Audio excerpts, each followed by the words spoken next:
Hi everyone, Pastor Rachel here. Welcome back to my channel where we spend a few moments each day investing in ourselves, investing in community, and investing in God through acts of prayer, devotion, and reflection.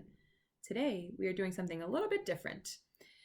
I have the privilege of serving at a church, at Ohio United Methodist Church, which has a ministry that is thriving. And that ministry is our preschool, Noah's Ark Christian Preschool. They are a wonderful education center where so many families in the valley are impacted, where so many children are learning that they are loved and they are respected and they have worth, that they are growing and learning and understanding what it means to be in friendship and what it means to be in community and what it means to be part of God's community. It's really, really wonderful. I cannot overstate the privilege it is to be part of this, to be part of Noah's Ark in this way. And so when my director came up to me a few days ago and said, "Can you do a video for the kids, especially during this Holy Week?" My answer was yes, of course. Of course. And so she asked if I would do resurrection eggs. This is a different way to hear the Easter story. It helps us walk through the whole week through visual learning. And we will open up each of these eggs, and they all have something inside of them. And we will hear the Easter story. Just to be clear, the Holy Week story is not one that's filled only with light and filled only with goodness. There are some really tough parts that we're going to walk through the resurrection eggs, and that's just part of the narrative, and that is part of the story that we cannot ignore, and nor should we ignore, but it's important for us to hear it, and it's important for kids to learn it too.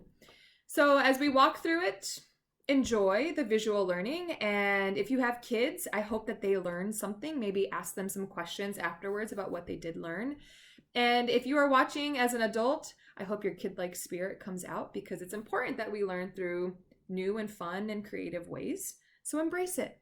And let us hear the Holy Week story, for we can never hear the Easter story enough. Never. We can never hear the Easter story enough.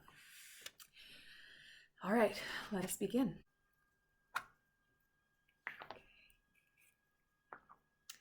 In our first egg, we find a donkey. Jesus rode into Jerusalem on a donkey, not a horse, not a wagon, not a carriage. He came in on a small little donkey. And you know what's really cool is donkeys represent peace, which means that Jesus represents peace. And so he came in on Palm Sunday, and everyone was excited and celebrating his entry into Jerusalem.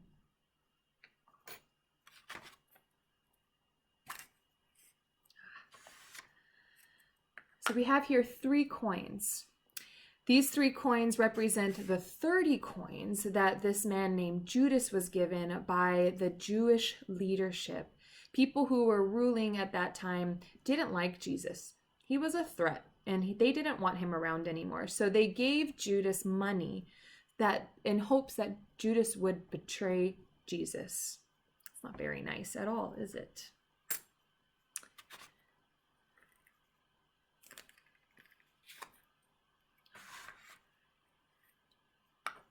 Here we find a cup. On the night before Jesus died, he had one last meal with his 12 favorite people. He celebrated by drinking wine out of a cup and eating a loaf of bread, and saying that no matter what, everyone there was loved, and no matter what happens, that he brought promise and he brought hope into the world. And I don't know if you've ever taken communion, but when you go up into the front of a church and someone gives you bread and you dip it into the cup, it helps us remember this night when Jesus told all his disciples that he was promise and he was hope. It's pretty cool.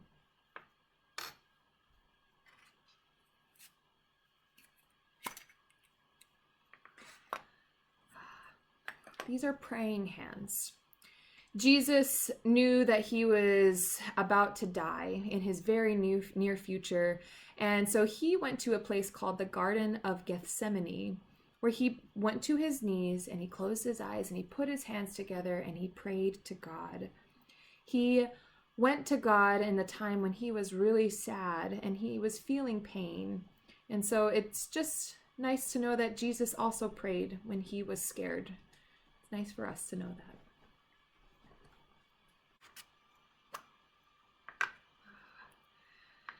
Here we find something that represents a whip. Jesus was hit with a whip many, many, many times.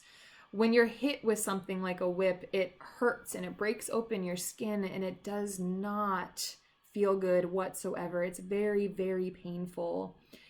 He was hit with this whip after people decided that he was to be put to death. And so this was part of the beginning of that process.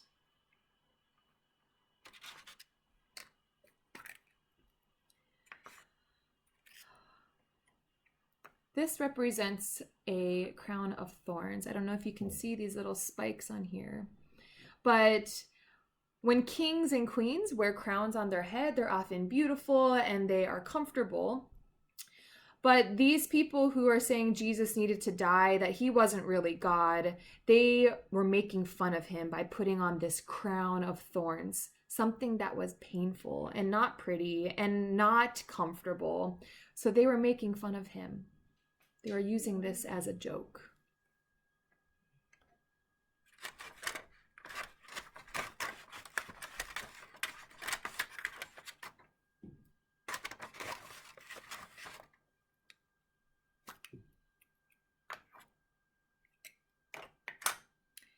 Here we have 3 nails, 1, 2, and 3.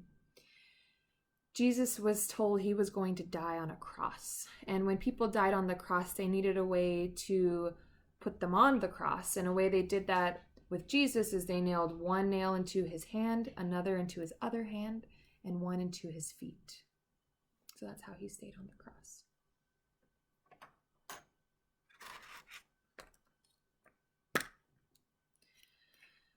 As Jesus was on the cross dying, the soldiers who were there decided that they wanted to gamble. They wanted to play a game to see who would win Jesus's clothes.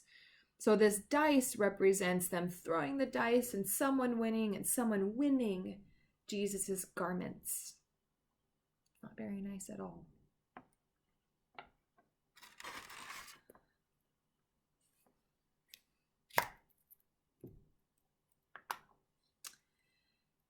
This represents a spear, something really pointy and painful. And they utilized this, the guards did, to stab Jesus in the side to make sure he was really dead on that cross. They utilized the spear to hurt Jesus one more time.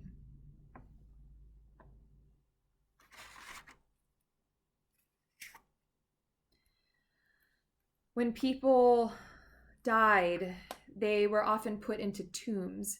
And tombs are this very big, empty piece of earth where a body can lay. And for Jesus, he was wrapped in linens.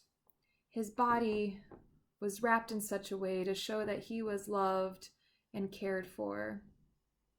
And then his body was put in that tomb, wrapped in linens.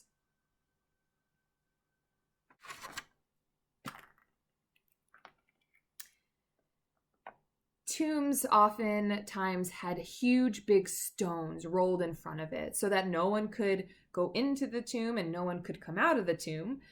They were so big that they needed multiple people to move it. And so when Jesus's friend Mary Magdalene and his mother Mary came to the tomb to bless his body, remember that was wrapped in linens, the rock was gone.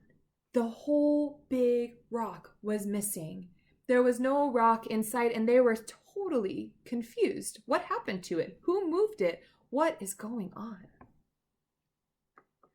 And so when they walked into the tomb, they expected to find Jesus's body there, but instead, they found nothing. Jesus's body wasn't there. And they were even more confused. What happened? Where did he go? And an angel came and proclaimed good news that Jesus was risen from the dead. And Mary Magdalene and Mary, his mother, were, what? How is that possible? And it's possible because of God. Because Jesus is God.